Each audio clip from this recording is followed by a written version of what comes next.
All attendees are in listen-only mode.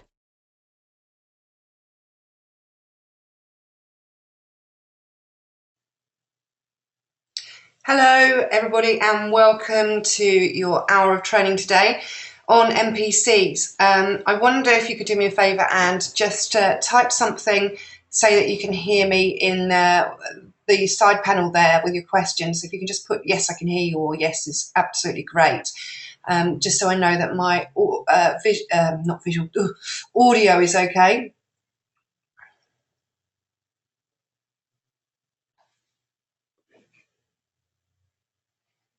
Hey, thank you, Darren. That's perfect.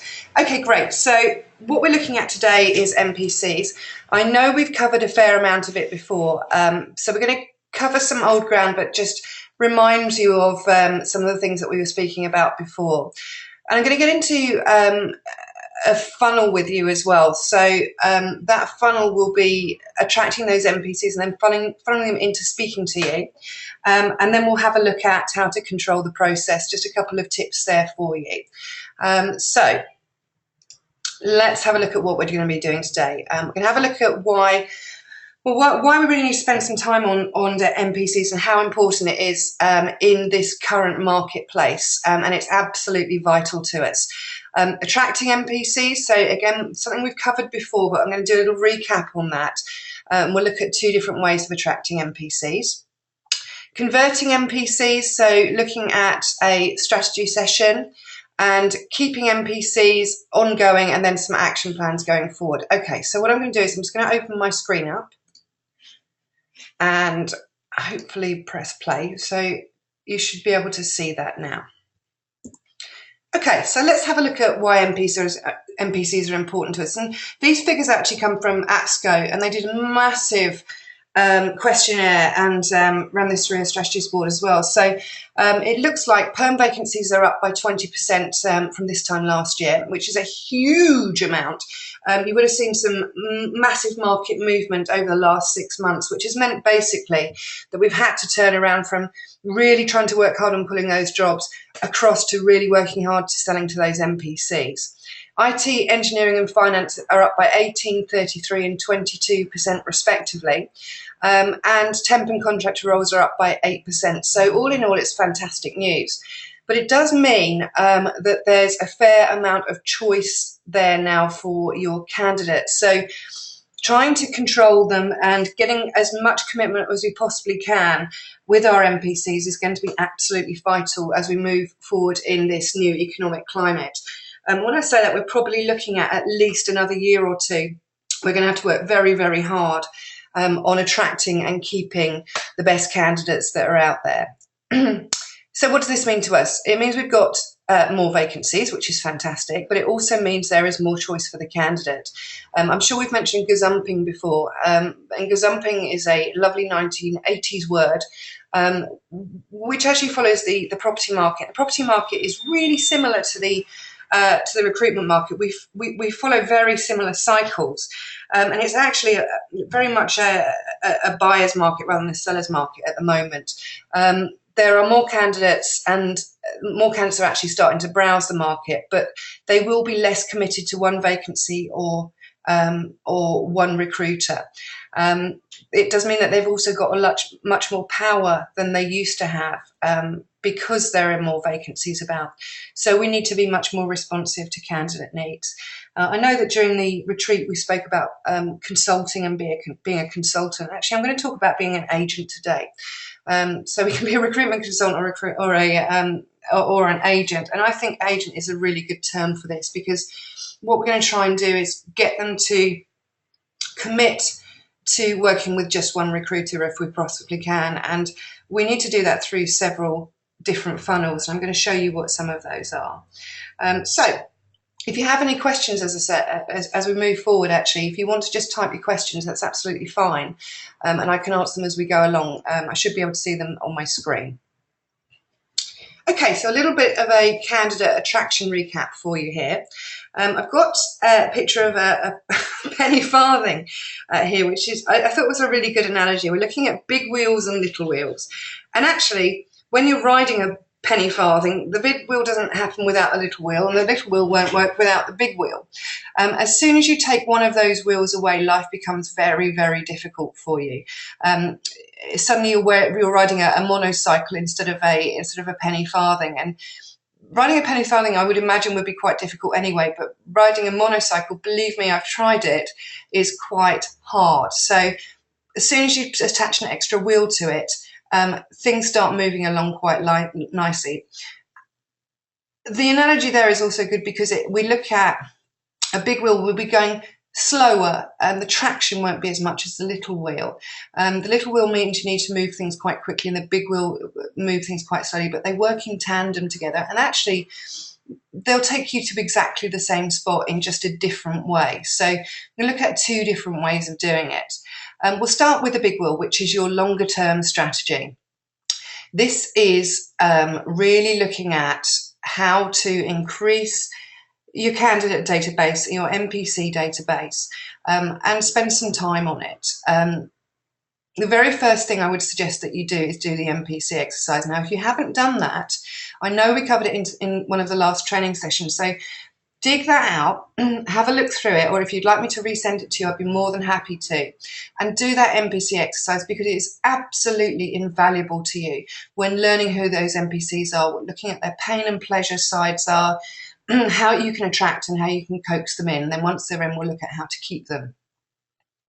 The big wheel also includes building your brand. So putting a billboard out there and showing people who you are as a recruiter and what you can do in your marketplace. To do that, you can use LinkedIn, Twitter, and Facebook, but I would suggest that you put together a really good campaign to do that. LinkedIn, Twitter, and Facebook, you can do all that on Hootsuite. I know we've mentioned it before, but as I say, this is a recap, and it would be really worthwhile looking into that if you haven't got a strategy out there at the moment. Some of the training that we did beforehand that Denise did for us for one of these hours would be invaluable for you to look through to look at how to get that big wheel out there. Day plans and consistency is also going to be important when you're looking at the big wheel, because often the big wheel can be forgotten when you've got very urgent roles on or you're working on specific roles. But the idea with a big wheel is to get things and keep things moving. It works in the background, but you do need to get it into your day plans as much as you possibly can. Maybe give yourself, I don't know, maybe half an hour a day to actually work on your big wheel, which might include maybe looking at LinkedIn and identifying 10 people that you'd want to connect with on a daily basis. And then sending invites out to connect with those people. The same on Twitter, and we can talk about Facebook a bit later. But LinkedIn and Twitter, that would be a very good idea to get that consistency in there. So you're constantly looking for these new people to be coming on board and working on them as you go forward. They may not be looking for a role at the moment, which is absolutely fine. What we're trying to do is literally just get a handle on them and start working with them. Remember those 12 touch points. When we're selling candidates, we need to be putting into some sort of a candidate converter as well. So those day plans and the consistency is going to be really important. Surprisingly enough, I've got templates on there. I love having templates, so it really, really helps me when I'm trying to connect with people. If I've got a couple of scripts that I use, or if I've got some email templates that I use, they're always really handy. In fact, I've got a couple up here, which if I come out of this session, let's see if I can find you one here. Now, this is actually Nikki's, and this is I'll put these onto the Facebook page. But these are some of the examples that she uses when she's trying to connect with people. It's a good idea to say to yourself, okay, I'm going to connect with maybe 10 people a day or 20 people a week, whatever is best for you. And some of these scripts are fantastic to use just in starting to get them involved with you. What I'd like to do is have a look at this one here, which is a new connection. And what I like about this one is that she's basically giving them an ethical bribe here. And I know that you're all working on your ethical bribes at the moment. This could be a good place to actually put that ethical bribe in. And it will allow you to move them across from LinkedIn into your autoresponder and show them your expertise. We're going to be talking about the 6 principles of influence today as well, not in any great detail, but if you can get your 6 principles of influence into as many of you can into your correspondence, that will really, really help. As I said, I will pop those onto the Facebook page so you've got them to use as templates as you go forward.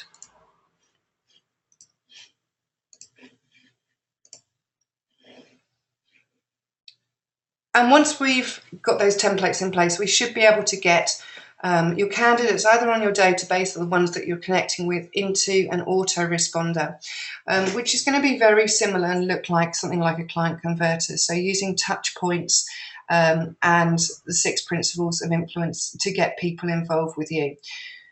I think the best thing about the big wheel is the fact that you're going to start talking to people that aren't necessarily looking to move right now, but it will help you with your pipeline going forward. So, maybe now isn't the right time for them to move, but anything can change while they're at work. There's loads of different variables that will make somebody think, okay, what I need to do is have a look at a different role now.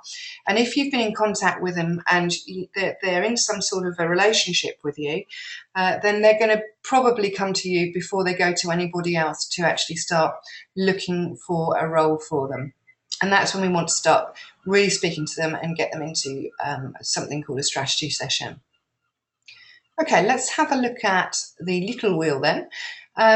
This is when you've got a role on, it's urgent, or you've got one coming up. So it's very short term, and it will be a much quicker turnaround for you. This isn't about building your brand and building up a LinkedIn campaign or a Twitter campaign.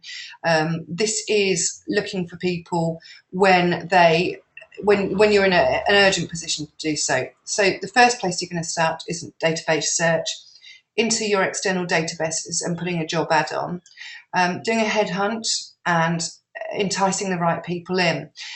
Headhunt is interesting actually as well, because I was speaking to a client, in fact, a couple of days ago, and I've trained them before, and they're all incredibly good at this. They're really good. They've got the big wheel up and running. They're calling it a talent acquisition process, a TAP process. But their little wheel, they're really struggling with this headhunt call. They're going out to market, they're leaving messages for people, they're sending out emails to people, and they're not getting too much return on it.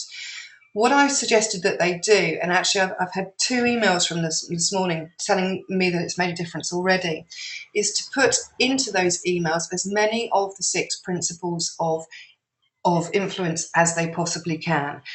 Just to remind you of what those are, the first one is reciprocation. So what can you do for them? That's kind of really important. Commitment and consistency. So what have you got for them? How committed can you be to them? What can you give them? Social proof. So what I actually asked those to do was to put in some examples of clients that they're working for and candidates that they've worked for in the past and have been able to get their roles. Something kind of that makes it more familiar to people, more personal, which is a liking influence. That's number 4 of the 6 principles of influence. And it's more about mirroring the type of person they are and using their language.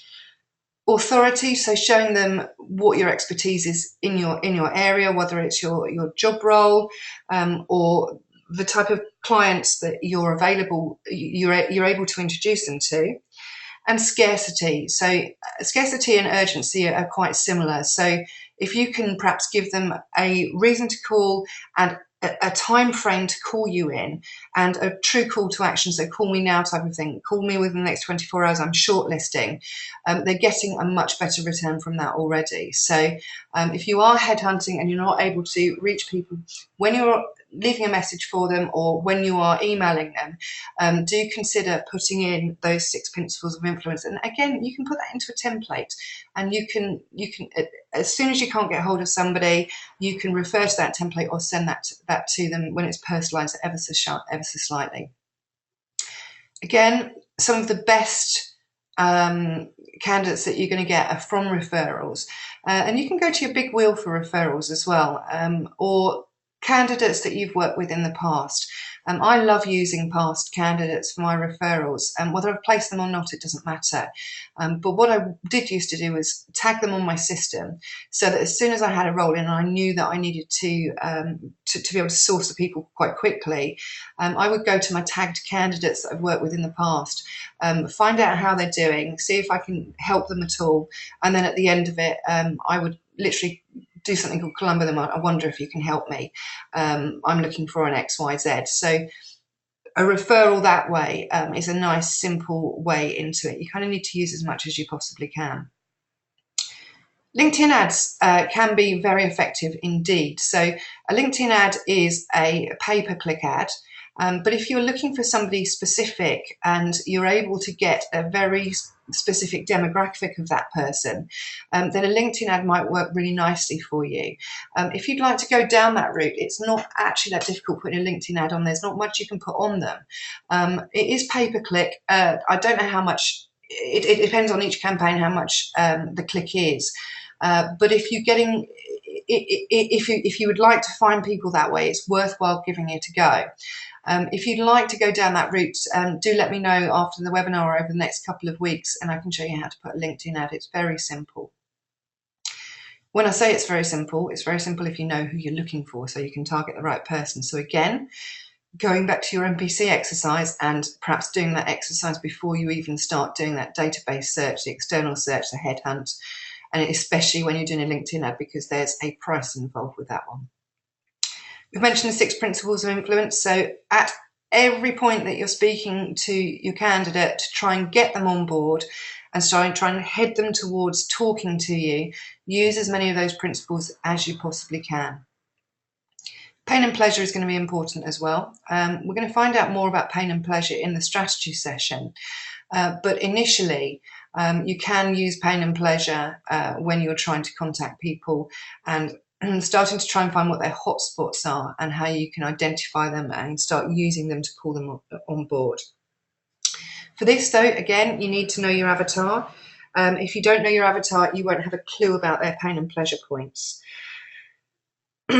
Again, you could do a LinkedIn and Twitter campaign using Hootsuite, but that's probably much more part of the big wheel if you're looking for something.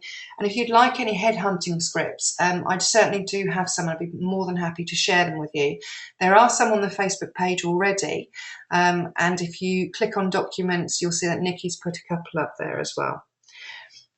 One of the most important things of this particular slide here is the funneling of both the big wheel and the little wheel into something called a strategy session. Now, for you, you're going to probably call this a qualifying call.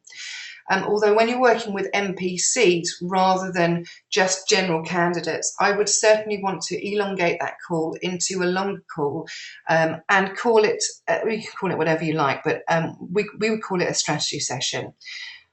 This is such a fabulous tool for you.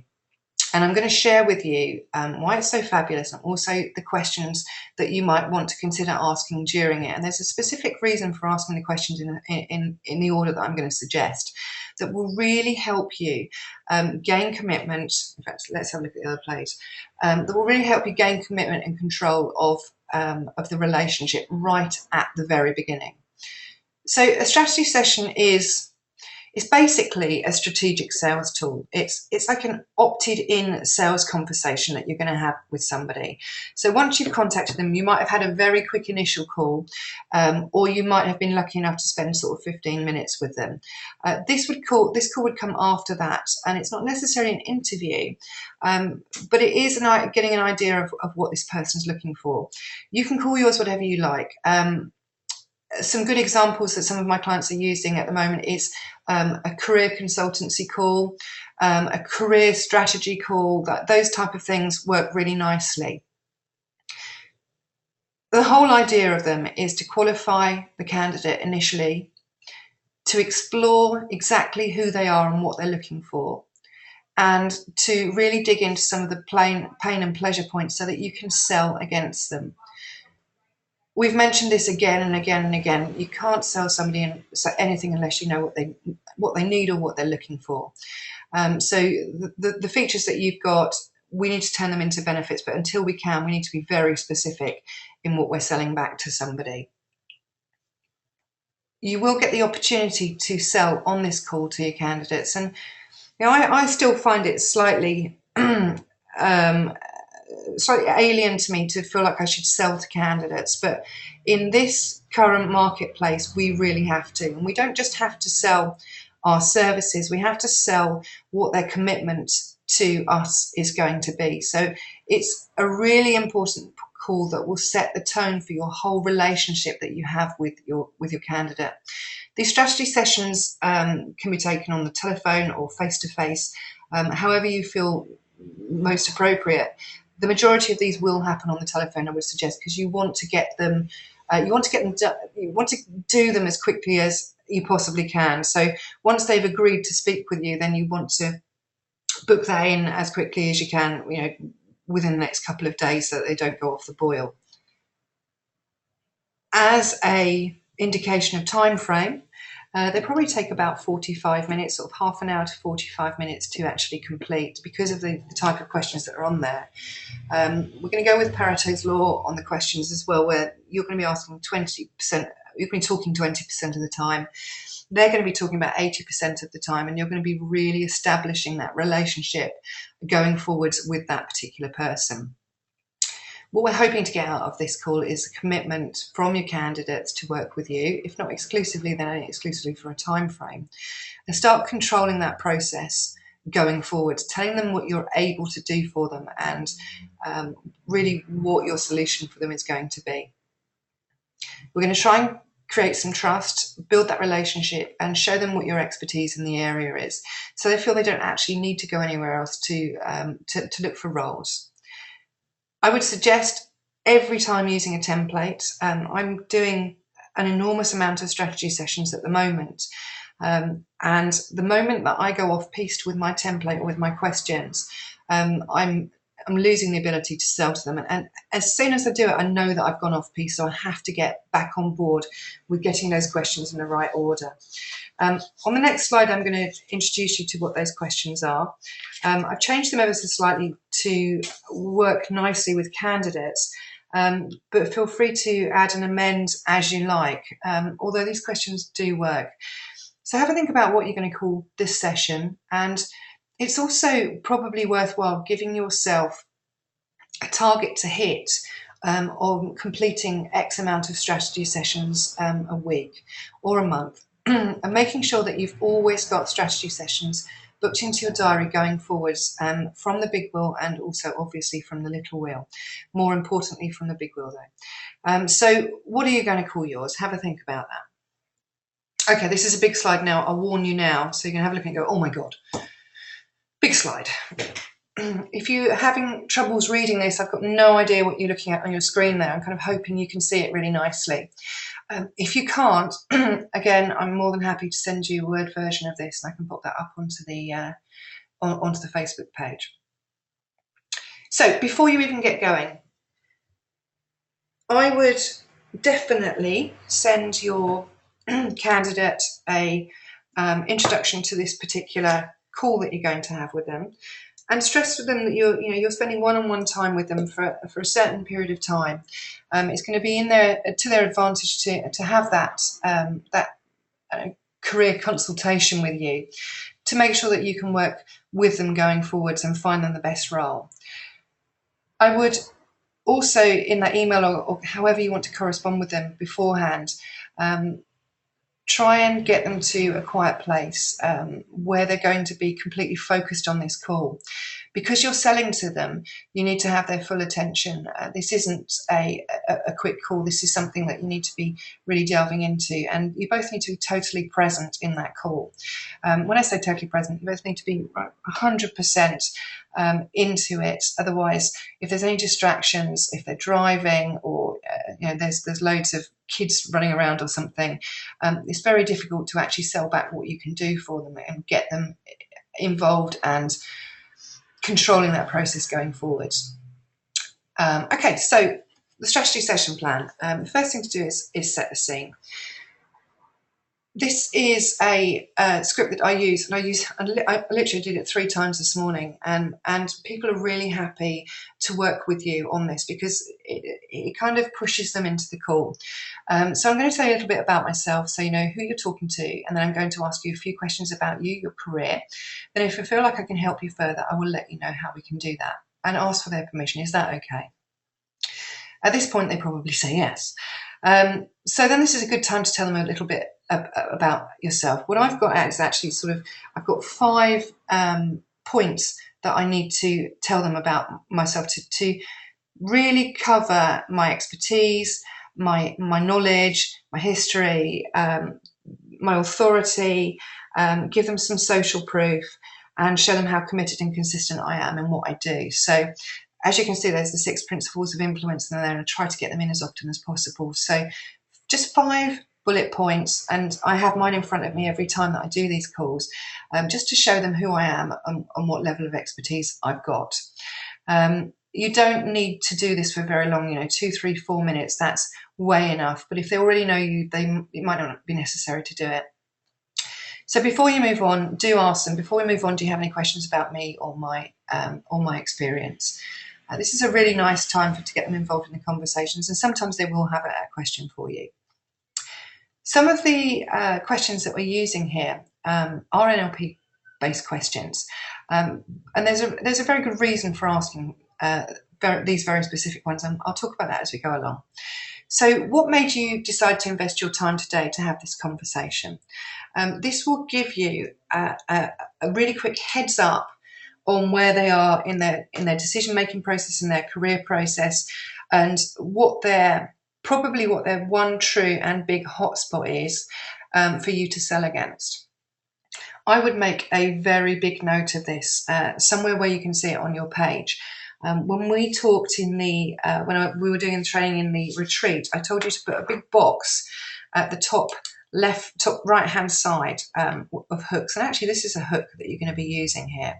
So if you do that, you will always be able to see and be able to pull out at the end of the conversation what you need to use to be able to sell against.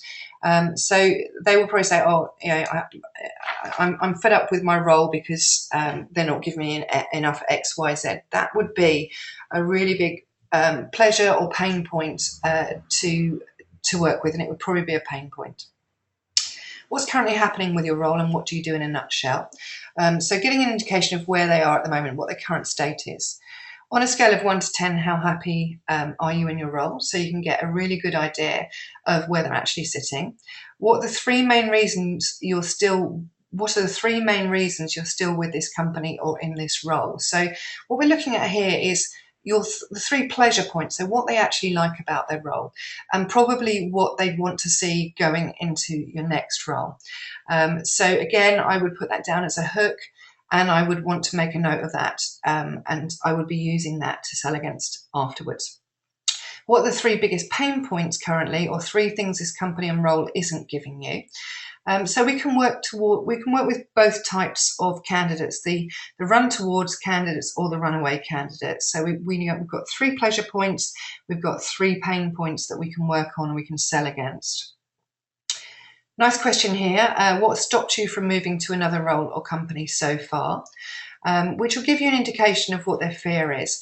And it may be something that you may need to work with them on when you are going through the process of interviews, getting them into one of your current clients. If you know what that fear is, then you can work with that as you go along. So, number 4, we're getting into the desired state. If we could wave a magic wand, what would your role look like in 12 months' time? Again, this gives you a really good indication of where they want to be getting to and how you can help them in their career transition. What's your current salary, including bonuses and extras? Although money isn't one of the most, isn't one of the biggest drivers out there, it will be a driver. And if you don't understand exactly what they're earning, when you come to do the negotiation with the client, it becomes all the more tricky. So what we're trying to do here is manage our risks going forward, and really understand what we have to negotiate with. What would you like it to be in 12 months' time? And what would it mean to you if you achieved your ideal role and salary? So we're looking at really getting the candidate to think into the future and get some clarity on their vision and their goal and where they want to be going. And these type of questions will really help you to do that. These two especially, imagine you were in that role now, what would that mean to you? And what would that allow you to do that you can't do now? And that's creating a really nice, clear vision and picture for them, so you can help them make the right choices when you come to selling what you've got for them. So what is it costing you to stay where you are? This is number 5. How do you feel about what's happening with your career currently? What's it costing you to remain in this role and company? This is taking them down that slightly dark path, but it will open their eyes if they haven't thought about it before on the things that they're missing out on by not taking that next career move. It could be a work-life balance. It could be more salary. It could be working for a better brand, or working for a nicer manager, or working in a better team. Whatever it is, we're going to be using that, and just getting them thinking about it will start getting them into that yes mode. So this is where you need to have a nice little summary with them, and go back on the pain and the pleasure points that they've told you. And if I were you, I'd mirror their language. Don't try and move it around too much. Just literally read back what they've told you, and how it's affecting them. And then this is where you want to present your solution. Your solution could be the job, or it could be the fact that you're going to do a reverse search for them, or it could be that you want to act as their agent, that you want to work with them on long term. Whatever that solution is, this is how you present it. So this is what I can do for you. This is what it will do for you. And then this is where we ask for something back. So this is what I need from you. In a normal sales situation, this is what I need from you would be this is how much the investment is. But in this situation, the investment is going to be some sort of exclusivity. It's going to be keeping in touch with you. It's going to be working with timeframes that you want to work with. It's you controlling that risk and controlling that candidate throughout the next of the process. And if you get it in here now and start controlling it now, you're going to be in a much better position as we go forward, because as we know, there's 20% more roles out there than there was before. And the likelihood is, unless we keep in touch with them and keep that control over the candidate as much as we possibly can, they're going to be gazumped. We're going to be gazumped, basically. So it's kind of necessary to get that in right here. Then you want to ask for their decision. How do you feel about that? Can we move forwards now? And then literally go through next steps with them. Okay, I hope you found that helpful when you're speaking to your candidates.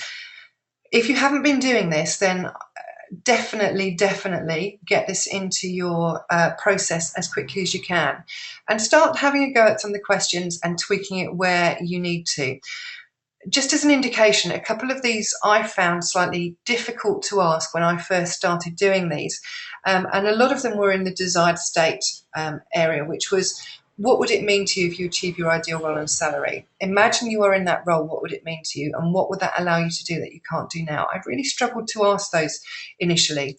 And I think it's because I was really going out of my own comfort zone to start getting people to visualizing their goals right at the very beginning. And as soon as I started doing it, I started seeing a real shift in people's attitude towards me and what they were looking for and how I could help them with those goals. And having my candidate or my client's really clear on what they want to achieve, I could then show them how we can do it. So they are absolutely fantastic questions to ask. Okay, so what is your solution? Briefly, it depends where on what you want of them. So your solution might be to sell them the role. Your solution might be to get them involved with you on a reverse search basis. It might be to start getting commitment and exclusivity from them before we even take things any further. So loads of different things that you can have here. But I would definitely use the pleasure and pain points to allow you to do this. And I've got a template, which in fact I used to use when I was a recruiter, and a lot of my clients that are still using, which is a headhunter's template. And I'm going to just briefly go into this in a very short while. Reverse search, just in case you don't remember what reverse search is, it's basically you working in partnership with that candidate, them getting a list of companies that they'd like to work with, you matching that with a list of companies that you'd be able to introduce them to, and then working on a 10-point plan on getting those marketing them out to those companies. While you're selling this, I would mirror their own words. So you mentioned that you were looking for an XYZ type of company. Well, I can introduce you to maybe 3 or 4 of my best clients that I think would be very interested in your profile. So do use their wording as you go through.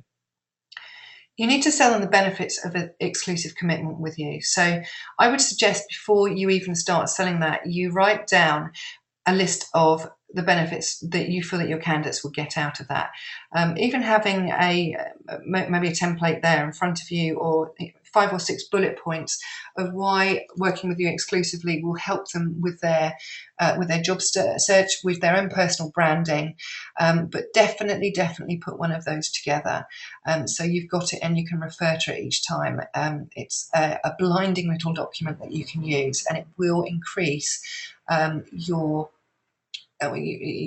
rate of getting exclusive candidates. Even if it's only for a short time frame, a week or 2, that's enough time for you to go to market with that candidate and secure them some interviews. 10-point plan we've mentioned before.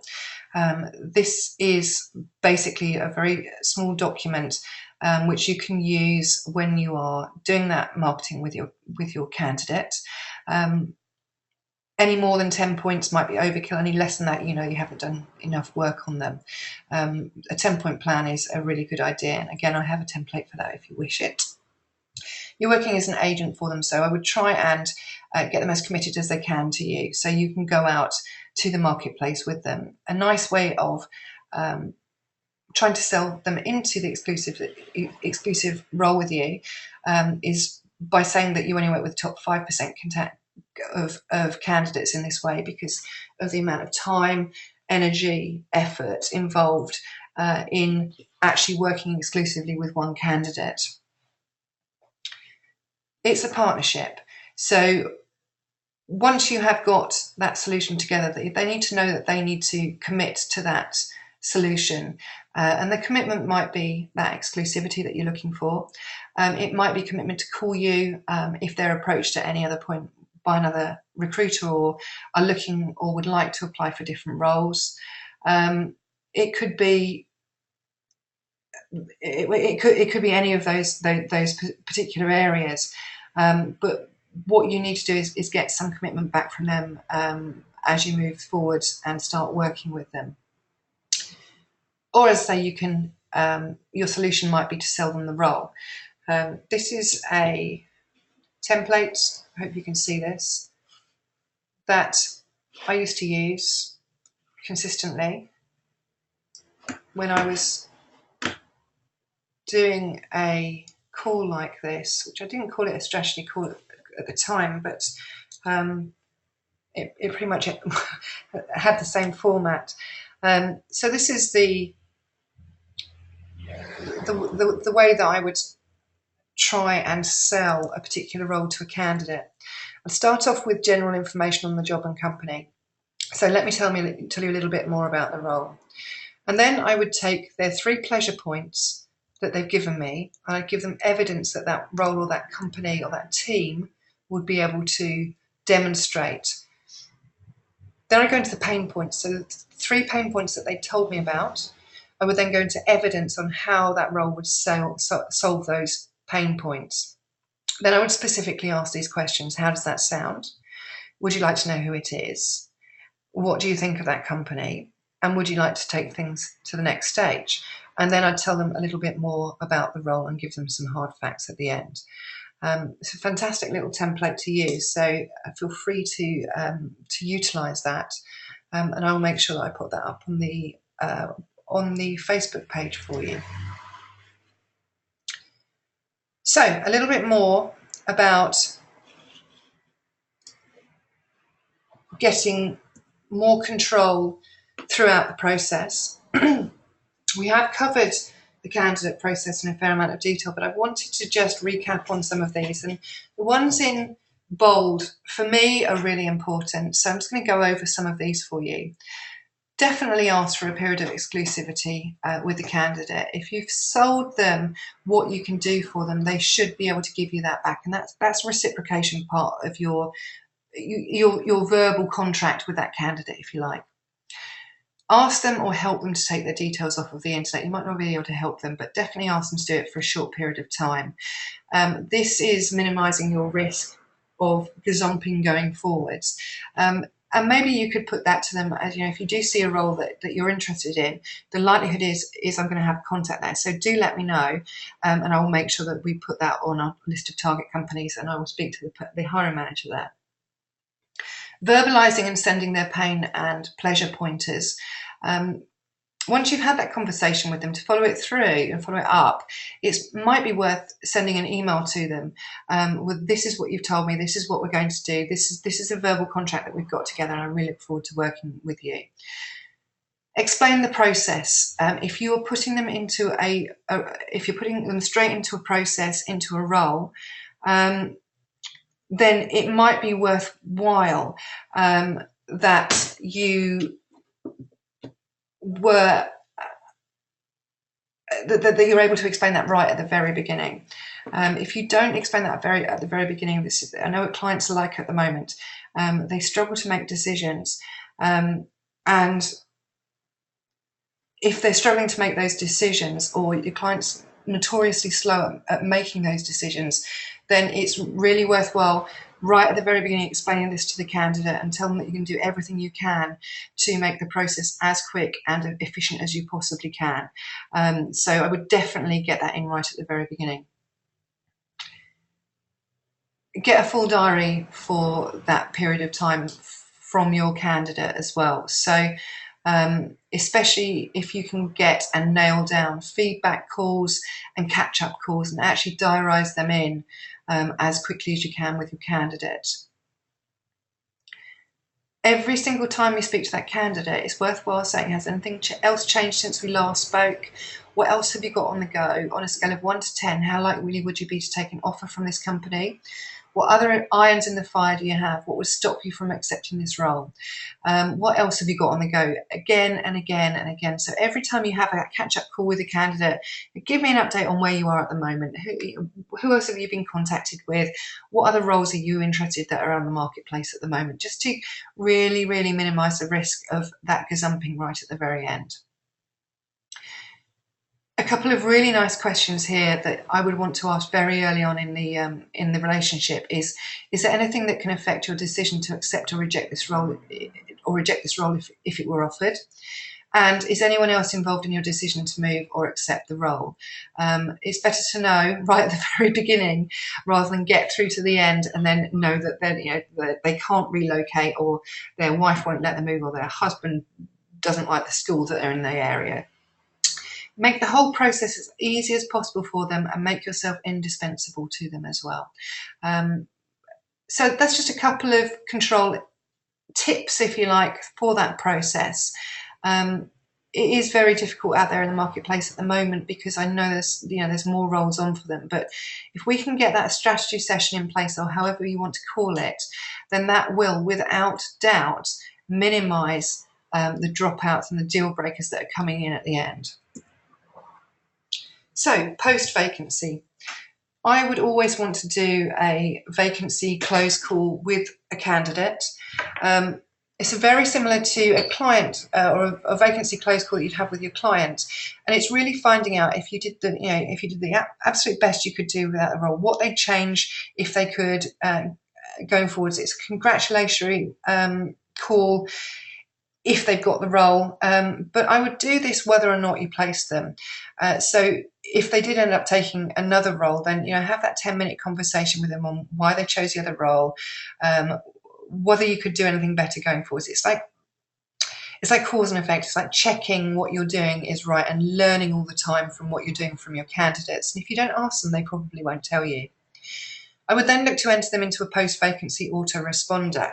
And this is going to be really important for you as well. So as you go forward, the likelihood is this candidate may well end up being a client. And if you provided a good service from them here and you've been able to keep in touch with them using Cialdini's principle of commitment and consistency, they will appreciate it and they will remember you as well. It will give you the opportunity to backfill as well. If they have accepted another role, it will give you the opportunity to backfill on the role that they're leaving as well, and they may well be able to help you with that. I would look to flag these MPCs on your system so you're able to call them for referrals going forwards, and we've spoken about that today. And I would check your service level with them and totally grow from it. It's like self-coaching.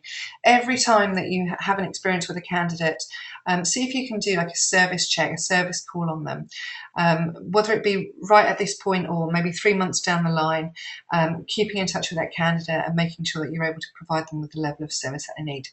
Anything you can do in an autoresponder will save you the time and energy of doing it. So it's probably worthwhile getting them into an autoresponder if you possibly can. So with that in mind, you have probably got some actions that you need to take. I'm going to suggest a couple of them. Big billers are extremely proactive in sourcing and keeping in touch with their MPCs. It's like building a family of candidates around you, candidates that will be advocates for you, candidates that you can go to and speak to going forwards. And that's why big billers are very good at what they do. So what do you need to do to improve your MPC big wheel and little wheels? Why not write a list and start getting that list into your day plan, your week plans, and look at how you can start building that big wheel and that little wheel going forwards. Learn from your experiences and then close the gap in your processes as well. So if you've had a struggle with a candidate, have a think about, what could I have done and what can I do next time to pretty much guarantee that will never happen again. And also, a nice exercise to do is to list all the templates and email you can begin to put in place. Life then becomes so much easier when all you need to do is copy, paste and make a couple of changes. You don't need to put all of these templates together straight away, by the way. Once you've got the list there, as you start putting people through that big wheel and that little wheel, the templates will make themselves. So once you've done it for one person, literally pull it out, put it into a template folder and use it going forward for the other ones, and you're only going to need to tweak them. And that's about it for our training today. If you have any questions, I'd be more than happy to answer them. You're welcome to put your hand up or ask your questions, type your questions in. That's absolutely fine. If you put your hand up, I can unmute you. If not, I hope that was helpful to you. And I look forward to seeing some of your templates going forwards. And as I said, I will make sure that I put those 2 documents into the Facebook page for you.